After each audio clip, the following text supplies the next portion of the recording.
Your house is worth whatever it's worth, right? Whoever sells it. Wrong. I'm Charlie. Welcome to Moving Home with Charlie, and thank you for coming. Charlie Landing grew up in Sussex, is the founder of Best Agent and presenter of Moving Home with Charlie. If you want to find one of these guys, look out for those compassionate professionals. All estate agents are not the same. So Charlie, what would be your advice for people interested in buying new builds right now? Don't overpay. Do buy, but don't overpay. That's why I say disregard the guff. Read into the numbers and look, and it's buried. The bad news is buried in the small print, okay? Good evening, everyone. Welcome to the Property Press Awards. They may or may not be telling the truth, but you should form your own view. Get out and view, get out and view, get out and view. You cannot be in a position to make offers and have the offers accepted if you're not viewing. Just be out there viewing. Pay attention to the back of the class. If you've not been watching my videos, I did one just a couple of days ago. Disregard the guff, guys.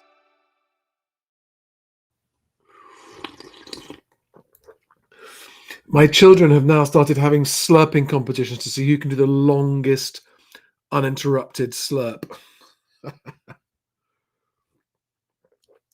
Good evening, everybody. Welcome to another live stream with me, Charlie Lambden. This is Moving Home with Charlie. Special welcome to all new followers, of which I have a rapidly growing number on a couple of platforms. We are live streaming on every platform simultaneously: TikTok, Instagram, Facebook, YouTube, LinkedIn, X, and Twitch. I can only see live comments from Facebook, LinkedIn, X, and YouTube. YouTube seems to be where most of you are commenting. And this evening, just a kind of random ramble this evening on a couple of topics that I want to get off my chest. And happy to take some questions, have a bit of a chat. But I've got this article from the Times up here on the screen from Saturday 1st. It all kind of feeds in. So the three things I'm going to be riffing on this evening, makes me so much cooler than I am riffing, are why I think that the talent exodus, not the rich people exodus, the talent exodus is a really big problem for people's chances to own a home, number one. Number two, I want to do a quick update on a homelessness story that came out this week and why it suddenly got changed. The story on the BBC website, which came out saying there's a huge amount of underreported homelessness that's not in official figures. And then it got changed, and the same link to that article, which I saved, is now changed into a different story around homelessness. Don't like that. And number three, last week I spent 3 days on the road in Manchester, Bristol, and London talking to roomfuls of agents about how not doing valuations leads to faster sales. And I got a new insight into the depth of the overvaluing problem, and in particular, why it's so stubborn. And why some of you who've watched my channel for a long time and have gone to agents and said, look, I don't want a valuation. I want to know how you're going to get the maximum number of people through the door. And you guys have reported back to me saying agents are saying to you, oh, no, we don't work like that. And I couldn't get my head around that. But I've now kind of seen it firsthand what the problem is, what's causing agents to go, no, we can't, we don't function like that. We have to do a valuation, don't you understand? We must do a valuation. And it was really interesting because these were higher than average performing agents, right? All of them that chose to come of their own free will are obviously already more forward thinking, open-minded agents. And we got into some really deep conversations about the purpose and the relevance of valuing a tool. And there were some very, very unexpected and strong reactions to it, which it just gave me an insight. I want to go into that as well. So overvaluing, homelessness, let's get into it. And the exodus of home buyers. Right. So this story came out and I didn't. So on Friday, Halifax put its house price index out, and I didn't report on it because it's utterly inconsequential. It's not a major fact of the week. that Halifax said that house prices are rising fast? Because their sample size is so small. It's based on mortgage-only transactions. And I don't doubt, and it also glosses over the fact that inflation means that house prices are going up even if house values aren't, right? So the price of the house, the nominal price, the sticker price, which is what they're reporting on, and they never report on the underlying value of a house as related to wages or as related to the devaluation of the pound. So it creates this impression that house values are rising, which is not the same, because they're not. House values are going down. Inflation is 4%. House price growth is 1% or 1.3 or whatever they're reporting it as. And so a lot of people who don't understand this think that record house prices means that they should be able to get more for their house, because the Times reported that Halifax reported that house prices are record and they've gone up their fastest rise since January. I mean, first of all, January's not very long ago. Okay. If it was the fastest rise in 30 years, that would be reportable. The fastest rise in less than a year is just not that reportable. But this headline creates a situation where, and I had a reporter of a national paper contact me to say that their purchase has fallen through. And when I asked the reason why, the reason that was given was because the sellers, wait for it, right? Brace yourself.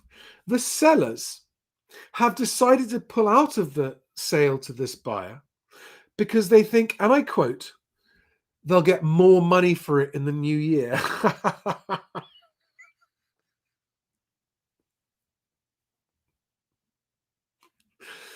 I'm laughing because if you've been watching my channel for the last few weeks, you'll understand that I've been trying to warn sellers that that's not going to happen. There's just no way that's going to happen. And actually in doing so, this seller has actually collapsed a chain of 4 other transactions. I mean, this was a buyer who wanted to exchange before the budget, wanted to get on and go ahead with the purchase. The seller has backed out, thinking they're going to get more. I mean,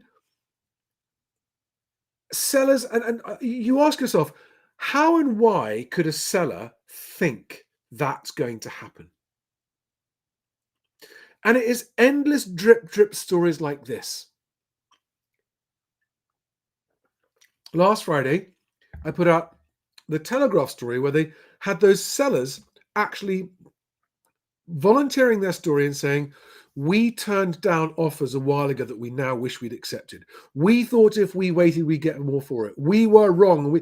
And despite these stories being in the national press, there are still sellers out there who think that just waiting is going to get them more money. I mean, you'd have to think that this budget is going to do something remarkable to boost the economy, which we'll come on to in a minute. To have, I mean, my interpretation actually is that those sellers, there's something else going on there. They don't want to actually move. Maybe they do, maybe they don't. I don't know. There's a lot of conflict with people.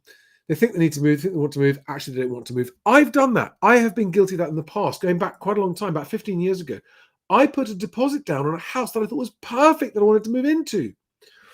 It was in London. It was a suburb of London. It was a house with a big garden. I thought, this is fantastic. And I put my deposit down. And I was convinced this is what I wanted, but I changed my mind. Now, that was just a rental, and I lost my deposit.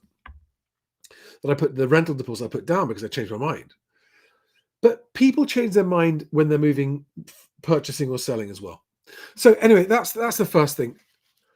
And I am in discussions with Housing Stiggy to see if we can put together an utterly compelling video with irrefutable data to show that this narrative, when it isn't actually true, is making the readers of the paper have a lower chance of completing their move, whether they're buying or selling, all so that the lender can get their PR story.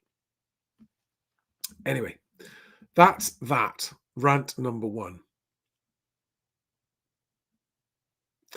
I'm now going to move to this story.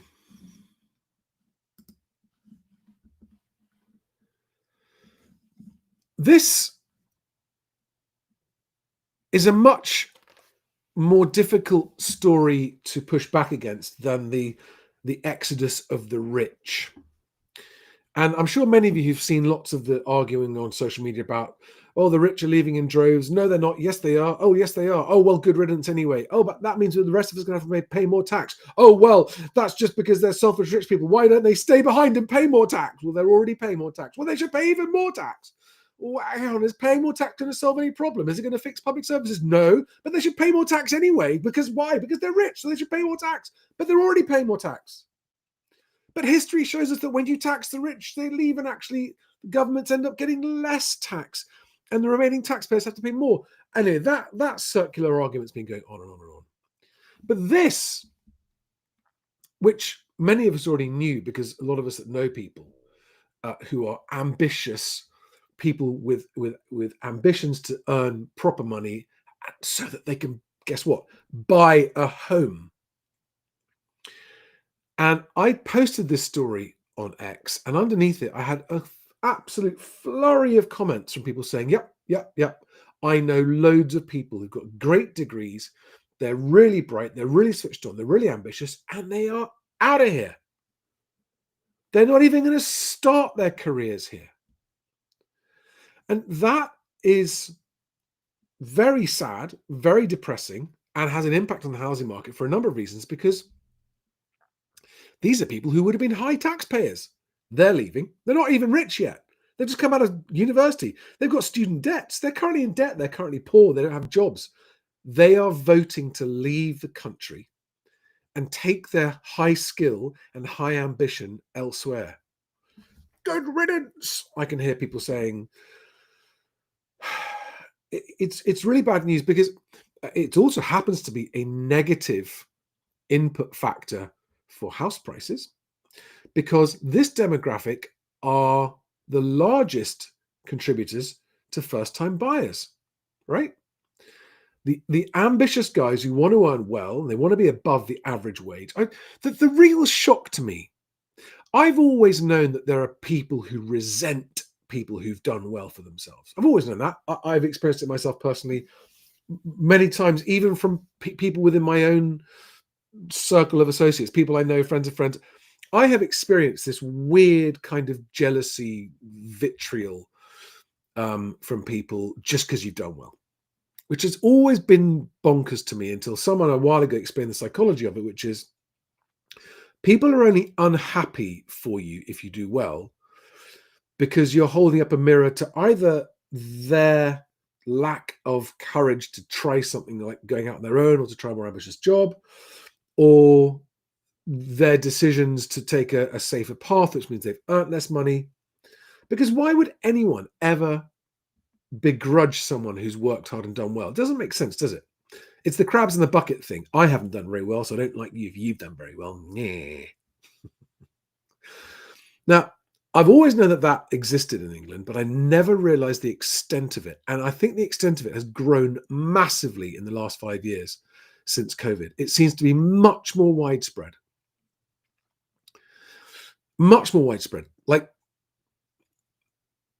I posted a story about the fact that Rachel Reeves thinks that people earning £47,000 are the broad shoulders who are going to have to pick up a higher tax bill. And I pointed out, and John Stepek from Bloomberg's done a great story on this today.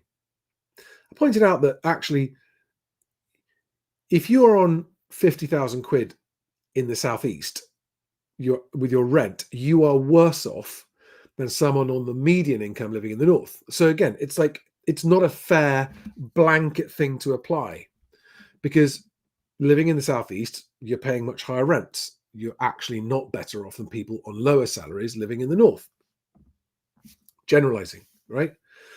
So all of which is to say that almost without exception, every single measure the government is bringing in is making the prospect, the chances of growth and prosperity from which you need, right? Whether we are people with the risk appetite to start out on our own, whether it be starting as a plumber or an electrician or someone in the building trade, or starting a shop or a cafe, or it's just a modest business. Whether you are that person, whether you're someone with a bigger ambition to start up a tech company and get investors in and do that kind of stuff, or whether you're someone who doesn't want to do that, but you do want to earn well and you want to get into a company where you've got a great prospect of a good career path.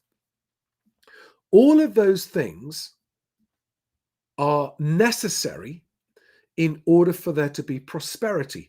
And prosperity is what's needed. And I define prosperity as the overall standard of living and GDP per head rising faster than inflation. Okay? When that's happening, it's just my own rough rule of thumb. When that's happening, everyone's on the up. Everyone's happy. People don't resent rich people because they're doing better. They can see that their own life is improving. And every single policy this government is bringing in, including, for example, the day one workers' rights. I mean, of course, employers that exploit workers unfairly shouldn't be allowed to do it. Of course not, right? But it's the same as punishing all landlords because of a few bad ones. You punish, like, I'm an employer. I've employed over 500 people in my career, directly hired over 500 people as employees in my career. And I can tell you that when you're a small business with a small team, even one employee tribunal situation can be a threat to the entire business. It is such a distractingly large problem. It is so time consuming. It is so expensive, even when you've done nothing wrong. And it's a disingenuous claim by a bad acting employee, right? It is devastating to small businesses. And so, quite simply, as an employer, and I'm hoping to be employing more people next year, by the way, if you get a wrong 'un, and we all know wrong uns exist, if you get a wrong 'un, and there are new day one workers' rights in there, you are stuffed if you're a small employer. Like, don't forget, the majority of employment in the private sector is of small businesses with less than 10 employees. That's the largest employer. Small businesses employ. I'm pretty sure I'm right. Someone will correct me if I'm wrong, and it is those small businesses for whom these employer rules, when they get tightened, are disproportionately painful. And so what you'll find if you are an employer, and if you're an employer that's employed enough people, you will have been through difficult situations, okay? Because you get these wrong uns. You get wrong in employers. Absolutely. I'm not saying you don't. Definitely get wrong in employers. I see them all the time and they're absolutely shocking, and they should be had up for it. And often employees don't even know their existing rights on the existing law that would allow them to stand up to their wrong in employer. But with the new day one workers' rights, where you can hire someone on day one, and then day one they just go, "Fuck you! No, it's an unfair dismissal. I'm going to take you to employment tribunal." That's it. You've got months of distraction, legal cost, and a nightmare. And so, as a small business owner and employer, you're going to go, I'm either not going to employ them. So what are my other options? I can outsource this overseas, potentially, if it's remote, if it's computer-based work. I'm going to go to a freelancer. I'm going to outsource it to another company that provides a service. What I'm not going to do, unless I have no choice, is actually employ somebody.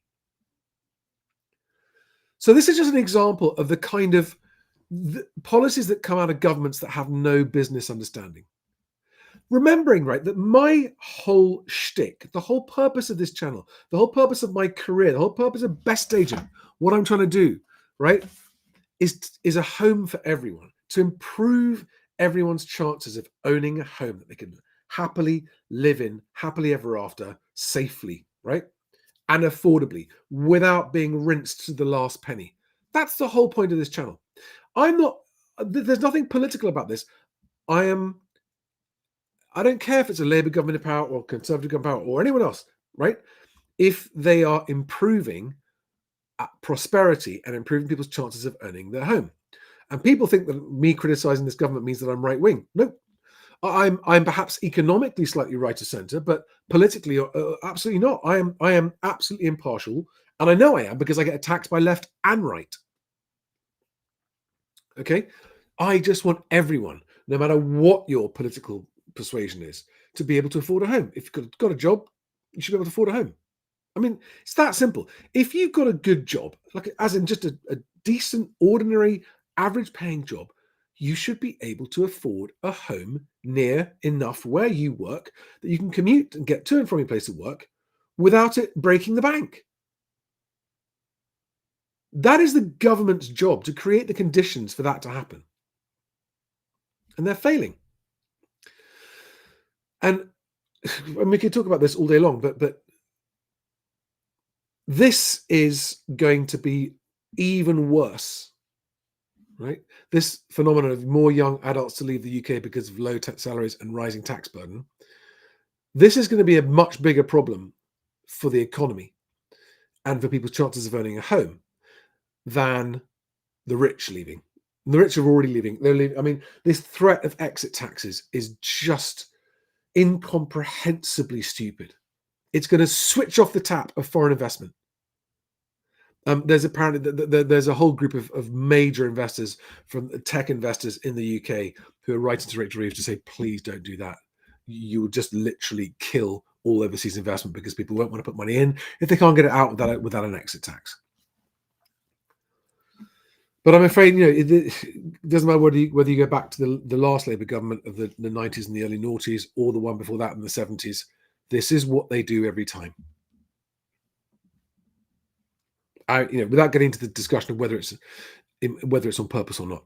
Anyway, it really saddened me to see all of the people commenting under the post where I talked about this story, saying, "Yep, I'm actually telling my kids to go. I'm warning my kids, don't just finish your A levels or whatever your degree and get out, because there's just no future here if you are an ambitious person." There's nothing wrong with not having an ambition either.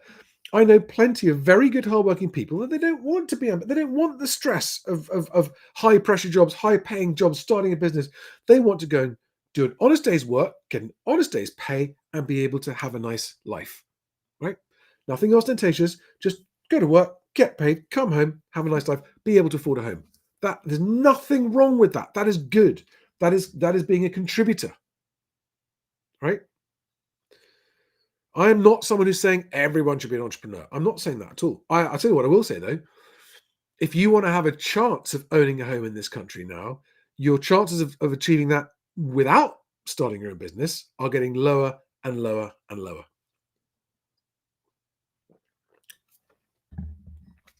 I haven't even checked the comments here, so I've got no idea what's going on in the chat. What's going on in the chat? Hi, guys. Hi, everybody. Timo, Peter Heddich, Stephen Simmons, Nick Jones, Ramble and Root. What have we got going on here?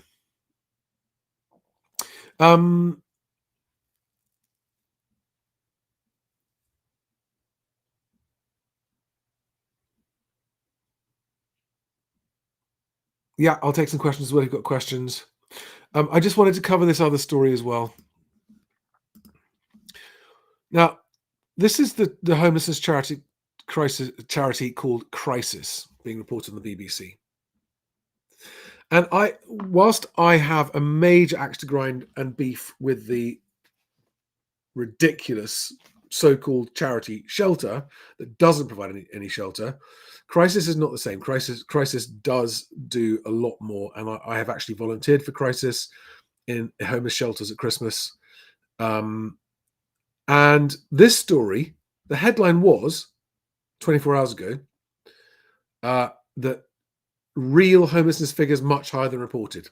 And that's what this page, this URL, which I got below, was reported. And then 3 hours ago, it got updated, and they completely changed it. And they've now not reporting the fact that homelessness figures are being underreported. They've totally changed the story.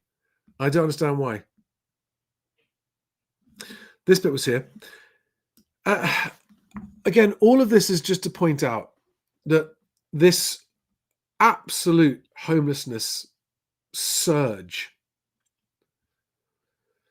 both with official homelessness figures and unofficial homelessness figures, right? So 189,000 families and individuals are rough sleeping, sofa surfing, and living in tents and are not included in official statistics.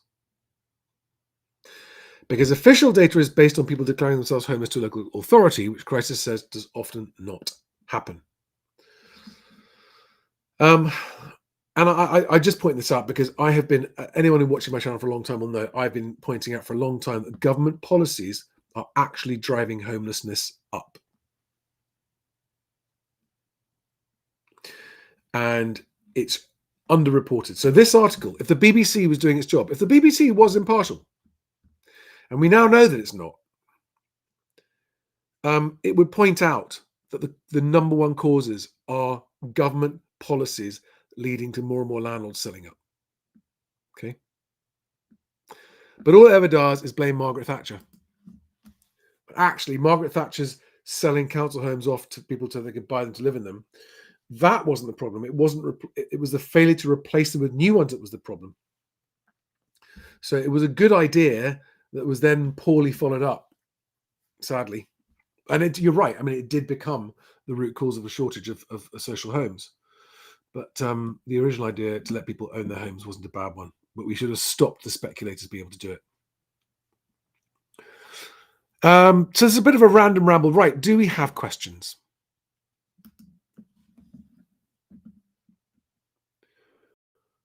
What questions do we have? Thank you, Valley. Oh, my goodness. Seriously? Nick Jones says, my best friend died from this homeless non-recording problem, aged 25. Seriously? That's horrific. That's horrific. That's awful news.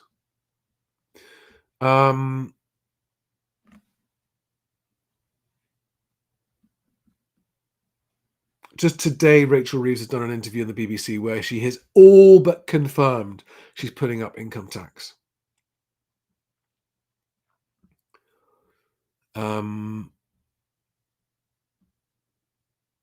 Yeah, Timo 2933. Most envious people think taxing the rich, i.e. 47k, is a legitimate proportionate move. First of all, taxing more. If you think about it, all taxes are actually paid by people. No, they're not, Charlie. They're paid by businesses. Yeah, but who pays the businesses? People. And people, if the businesses don't have the income to cover the taxes, then they go out of business. So businesses are charging customers and using staff, and pay rises have reduced so that businesses can pay higher national insurance on employment.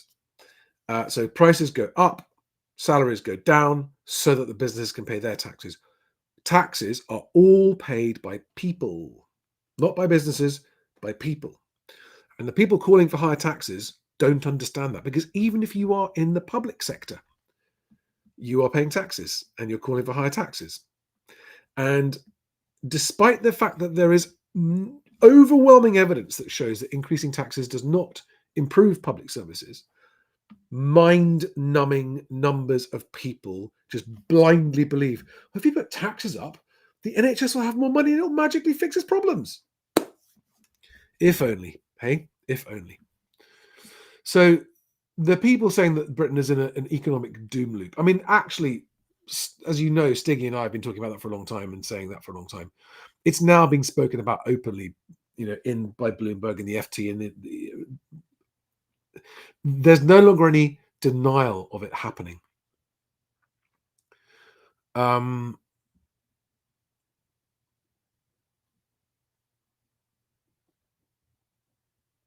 Christopher Smith, you got a question here, an interesting question, but it doesn't. When you look on your house on Zoopla, it will tell you how many searches your house will appear on when you list at X price. As an example, it said 245,000, it will appear on 1,700 searches, but at 250,000, it will appear on 3,500 searches. What? I don't know. If that's right, I think, why would you get more searches at that value, and where do they get the data from? Okay. The only possible reason I can think, assuming that that's correct, is that first-time buyers will be searching up to £250,000. And then people looking above, everyone else looking above that price will probably set their price range starting at 250 and going up. So if it's a 245, you miss out on all the people at 250. But it's suggesting that you should increase your price, asking price, when Zoopla themselves also point out that when you increase your asking price, you get fewer viewings and a slower sale. So Christopher Smith, what I would suggest, and everyone else listening, is to understand that the number of viewings you get on the portals does not translate into the number of physical viewings or inquiries that you get. Very important point, okay? Very important that people understand that. Rightmove always goes on about how millions and millions and millions of views it gets. It really does. Millions of views. And you think to yourself, wow, well, we only need one buyer. They've got millions of them. One of them's bound to pay our asking price, right? That's not how it works. People making a physical viewing decision are choosing to perhaps take time off work or give up their evening or travel. It is expensive. It is an expensive, high hassle process, viewing properties, right? It is timely. It costs a lot of time. It can cost money. It's a lot of inconvenience. It's a lot of hassle. And there are people who want to come and view stuff that aren't viewing it because it's too much hassle. So do not conflate the number of searches your house appears in with the number of viewings you'll get. Okay? I'm surprised that Zoopla are doing that, to be honest. I mean, there is some data to suggest that people tend to set their price band when they're putting searches in at the round numbers. Okay? So I can see why that might be the case in that instance. And a good agent will know about that kind of thing in their market, about how many buyers there are, that kind of place. But this is why I don't like all this automatic algorithmic data from the portals, because at an individual level, it doesn't help you. Do we have? Yeah, I agree. The minimum wage is too high, and people think that I'm some kind of Nazi for saying that. Fewer people will have jobs because the minimum wage is higher, right? When you don't have a minimum wage, more people get started at work sooner. The problem is that some bad employers will exploit it. That's the problem, and that's why they put minimum wage in, and I get why they did it. But when you start to increase the minimum wage, so now it's getting closer and closer and closer to the median wage, it's actually counterproductive for employment and for growth. Do we have any more questions? Wow. So G Gray 28 says, PhD experimental physicist, 31 years old, all jobs in my field in the South, gave up and fled to Switzerland 2 years ago.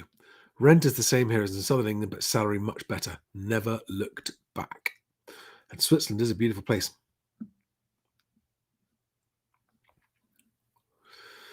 Dr. ZP says roughly 0.3 to 0.5% of UK millionaires are estimated to be leaving in 2025. Yeah. I don't know if that figure is right or not, but it's assuming it's right. The point is which percentile of them? Is it the people who are just millionaires, or the people who are hundreds of millions or billions? Okay, because you're not specifying which one it is. And the problem is that the higher you go, the bigger contributors they are to tax, and therefore the bigger loss when they leave. So for each one of them leaving, for some of them, they pay the equivalent amount of tax as 50 other people, which means that 50 other people's tax bill is not going to go up because that one person left.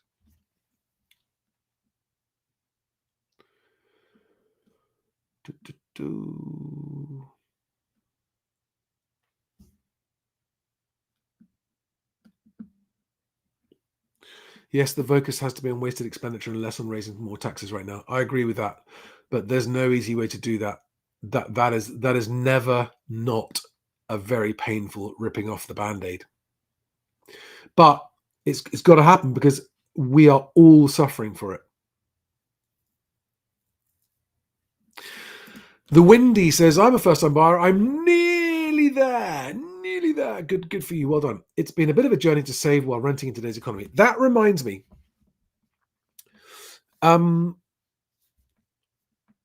Increasingly, until and unless they actually do manage to reform leasehold and create common hold, as a general rule of thumb, with exceptions, but as a general rule of thumb, if it's a flat in London, I'd be renting it, not buying it. And to those of you trying to sell flats in London at the moment, sorry. But I would be renting, and I'd be saving my money up, saving and investing elsewhere to build a deposit to buy or to save for my next house. There are there's a long list of considerations, and they're not all financial, about whether to rent or whether to buy. But if you're just looking at the financial one alone, and you're just looking at a leasehold flat, then because of uncertainty over service charges and leasehold, other problems with leasehold, there are exceptions. I'll give you an example of an exception, right? There might be a lovely old big Victorian house that's been converted into 3 or 4 flats. And each flat is a leasehold flat, but also has a share of the freehold. There's no management company. It's just basically that the 3 or 4 owners of those flats have to club together to fix the roof when it happens, right? And so if you're buying a flat like that, and you're buying it to stay for a very long time, and you've got a long lease on it,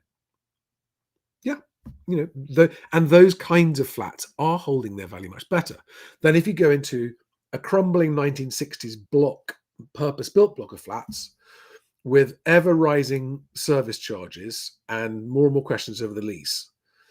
Those are the ones whose prices are falling. And I just think, there was a time that you could buy a flat in London and the price would go up pretty reliably, and that would help you into your next one, the old whole ladder thing. But the ladder has fallen over flat. And this leads me on to something else. For upsizers, I've been saying great time to upsize, bad time to downsize. It's only a great time to upsize if you are upsizing from a mid-range property to a higher end, like from a semi-detached to a detached.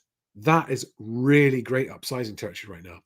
But if you are upsizing from a leasehold flat to a 3-bedroom semi house, even that's going against you, because the semis, because they are freehold, are holding their value better than leasehold flats that are falling. Generally speaking, there are exceptions. So right now, if I were at that point in life where I'm looking to buy my first home, and the only things I could afford would be flats, I'd rent. Because with renting, yes, you have the risk of a landlord wanting to move you on. But if you haven't got kids yet, that's a lower risk, right? When you've got a family, you've got kids in school, being knocked on by your landlord is a nightmare. But if it's just you and you're single, or you're a young couple, the risk is a bit lower. But if you can find out from your landlord that they're not planning to sell anytime soon, it's a long-term landlord, you've got a really secure tenancy there as long as you pay your rent on time and that kind of stuff. And if the rent is reasonable, then there's a lot more flexibility, especially when you have more uncertainty earlier on in life. Uncertainty about your relationships, uncertainty about your career, uncertainty about where you want to go, uncertainty about the economy. I'd be renting flats right now, generally speaking. There would be exceptions, but generally speaking. Yeah, Nick Jones says, about your friend who you lost. I don't want to be morbid. This is all related to housing. The lack of mobility in the housing market destroys lives and families. Yes, it does. And that is exactly what motivates me to do what I do. And I want to get a lot of agents and grab them by the scruff of the neck and give them a couple of slaps on the face and say, wakey, wakey, what you do is not just making money, moving out. You're changing life. You're helping people with massive step changes in their life. And it's so much more than just making money and buying and selling for money. It's so much. That's why I always say it's about the move, not the money. Mike Rofone, that's a funny name, on YouTube says, I can't even see how a young single person could make it out of an HMO in 95% plus of cases, never mind own a home. Well, that's right, because the earning opportunity is not there, because wages for median wages are too low. And that isn't necessarily because bosses aren't paying enough, right? If you understand how business works, bosses tend to pay whatever the market rate is because they have to, because if they don't, they won't get the employees, right? And they'll tend to pay more and increase work pay to hold on to good staff when they can, because the company's on the up. But if companies are not on the up, it's harder to do that. And if you are working somewhere where you feel like you're being exploited, I urge you to consider your alternatives, right? If you're sitting somewhere where you feel like you're being exploited, you're being overworked and underpaid, and you're just moaning about it, I mean, I get why you're moaning about it, but do something if you can. I understand it's not that easy, but do something. Yatchek says, what's in store for the UK housing market in 2026? I think it's going to be grim.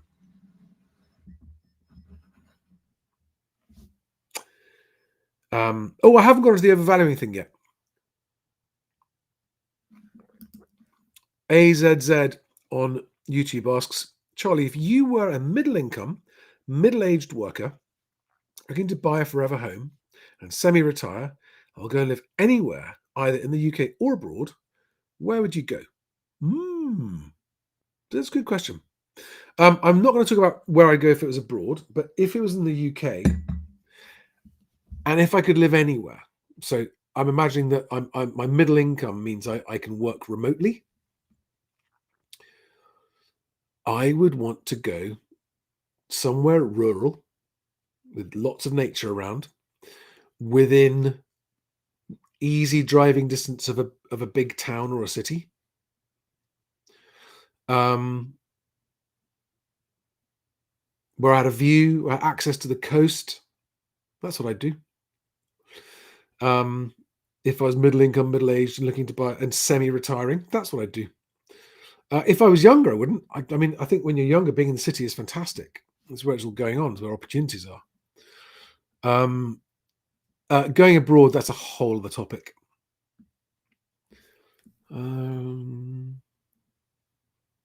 Little Carol says, I've been homeless myself twice, and it was absolutely terrible time. Take care of yourself, Nick. It is. It's life-alteringly bad. It's not just like putting your life on hold. Your life goes backwards. Your confidence goes, so your confidence to get a job goes. It's just horrific, and it's not unavoidable. This is why this is one of my big motivations, because the housing market could function a lot better than it does, and homelessness is not necessary.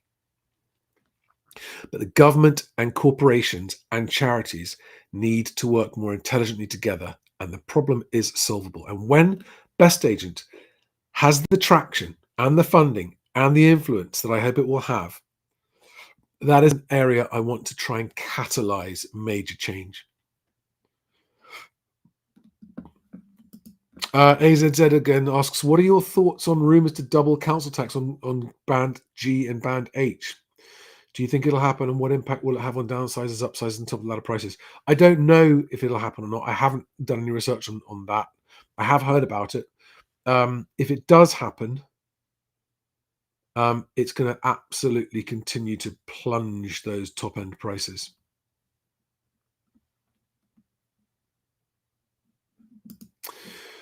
Gal 8791 on YouTube says, about to give an offer.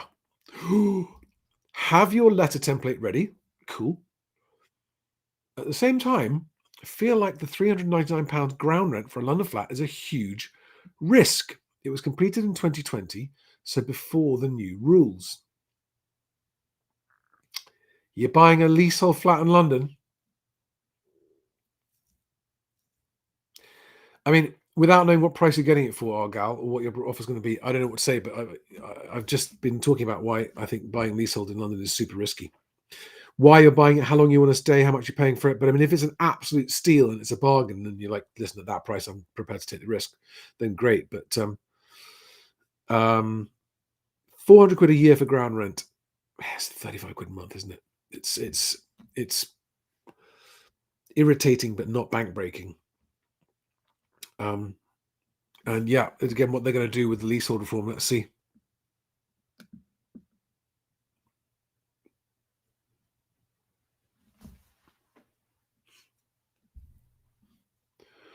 Right, I'm going to just spend the last 10 minutes or so talking about this overvaluing problem.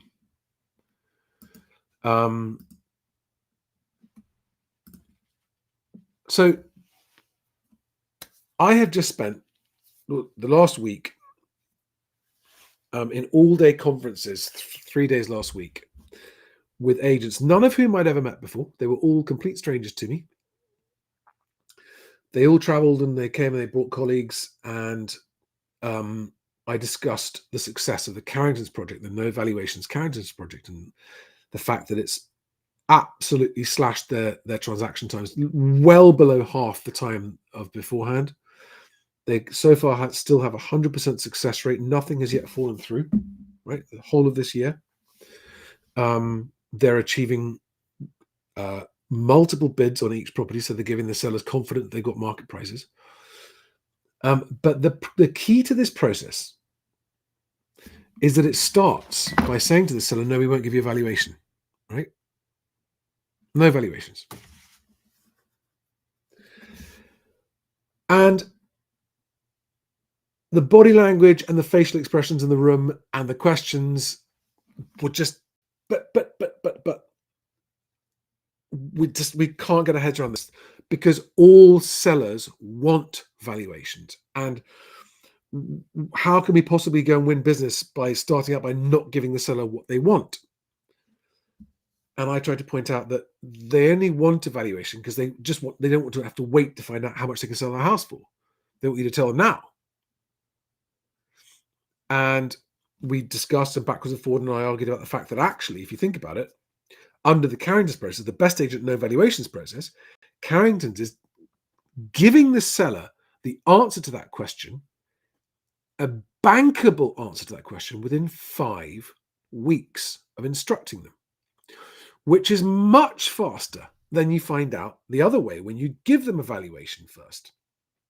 Because when you give a valuation, you end up competing with other agents giving valuations, and whether you like it or not, you're competing with each other. So a little bit of optimism creeps in. Just at the very least, a bit of optimism creeps in, if not a bit of overvaluing, if not a lot of overvaluing.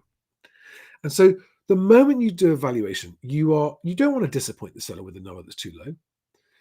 So you end up being optimistic, and a lot of agents are kind of genuinely backing the valuation number that they're giving and saying, I really believe this is what we're going to get for your house. And they're pinning their colors to it as if it matters.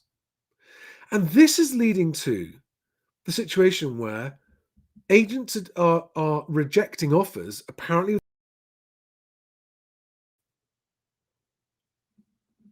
Agents are rejecting offers without talking to the seller, even when it's the only offer. Like Jacek, right? If you're watching, you've experienced this, haven't you?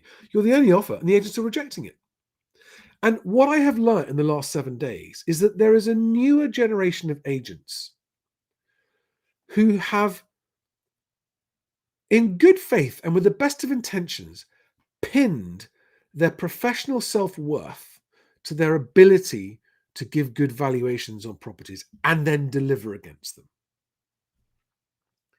And these agents that came were, generally speaking, a lot of them had very high success rates in terms of percentage of properties that they're listing actually selling. Some of them were over 90%. Some of them were high 70s, 80, 90%. That's very good. So these are very good agents. And they wouldn't be achieving those numbers if they weren't actually valuing reasonably.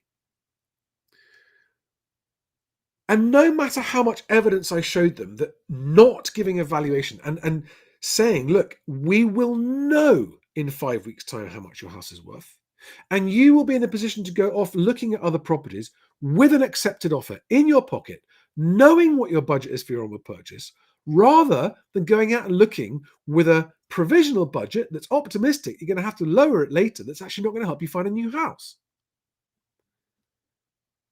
Even when I presented the evidence that that is a more logical approach to any seller, which is why all of the sellers that Carrington's have spoken to have gone, hang on a second, that does make sense.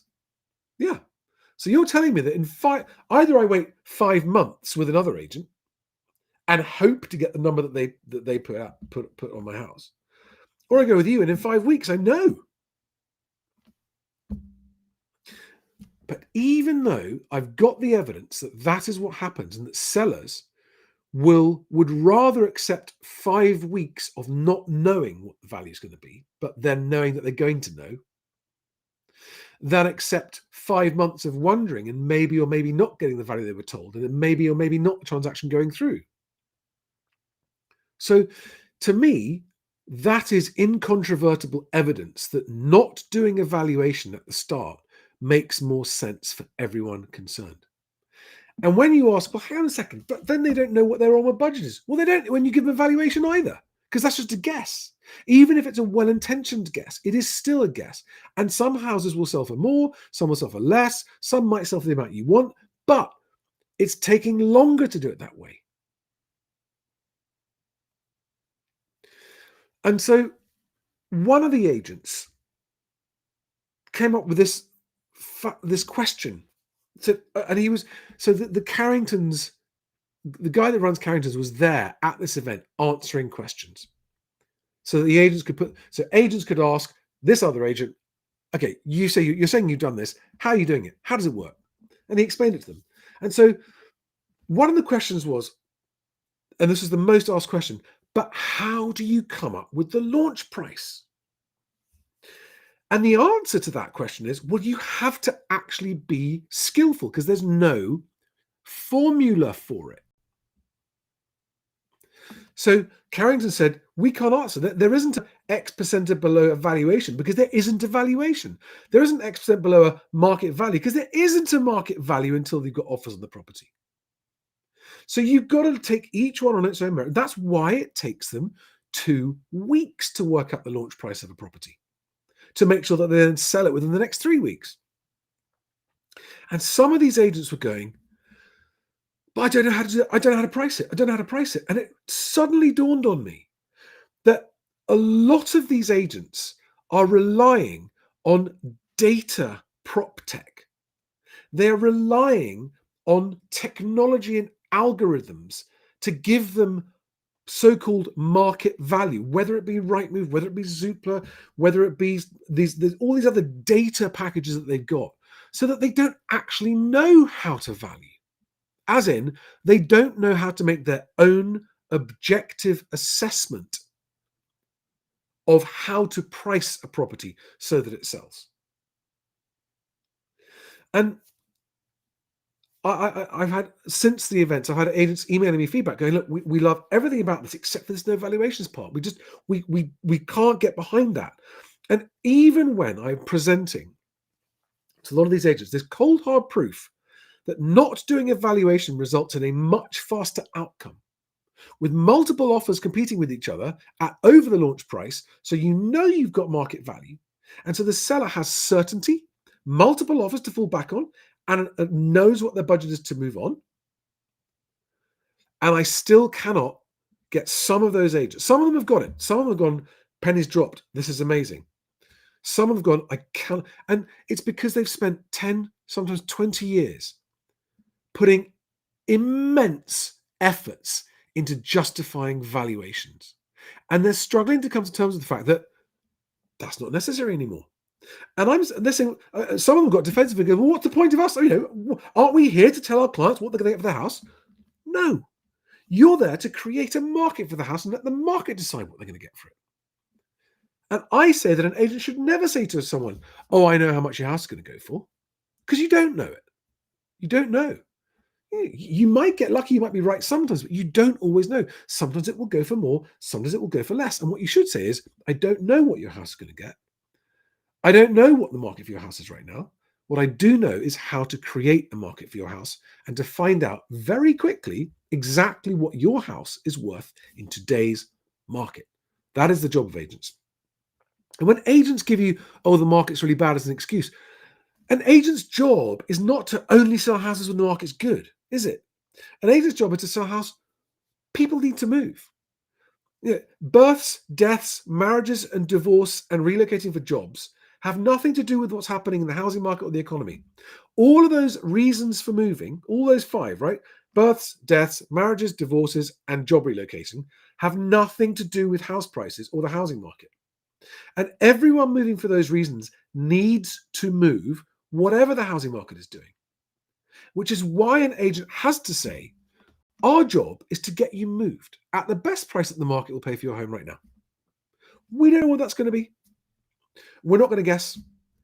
We have a process that we follow, which makes sure we find the market for your house. Then you know what the offers are. Then you're in a position to make a decision. And there's no other way to get you into that position faster than that. Okay, so just remember, sellers, if you're watching this, an agent's job is not to value your home. An agent's job is to discover the market for your home and facilitate a market for your home, which they do by getting multiple viewers through the door. That is the job of an agent. Get you moved. Now, my process, the best agent process that Carringtons have been following and combining it with their own very good estate agency skills, has so far resulted in a 100% success rate where the sellers are happy with the offers and are accepting them and proceeding. A couple have been delayed, nothing's fallen through, right? You can't get stronger evidence than that. And this is right. And I want sellers to listen to this as well as agents. All the time you spend discussing what a house might be worth before you've got it on the market is a waste of time. You should only be discussing how you're going to bring it to market to make sure you get competing buyers through the door. Right. We're coming up on an hour. It's time for me to wrap it up. I'll just take this one question on this, right? Peter Hedrick says, where does the launch price come from, though, if it is different to a valuation? It is different to a valuation. Right? A valuation is nothing more than a guess at what somebody might pay. There's no debate about this. That is what a valuation. There's no. So when they say, "Oh, but that's your offer is below market value," no, if it's the only offer, that is market value.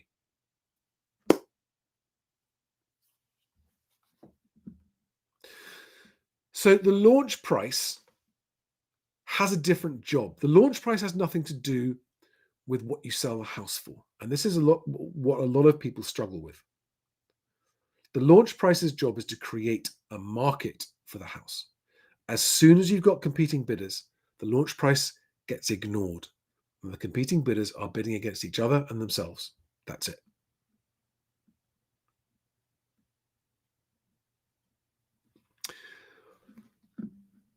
AZZ says, most agents need counseling. They seek their entire validation and value of self-worth on an ability to price an asset that they have no idea how to bring to market or earn a commission on.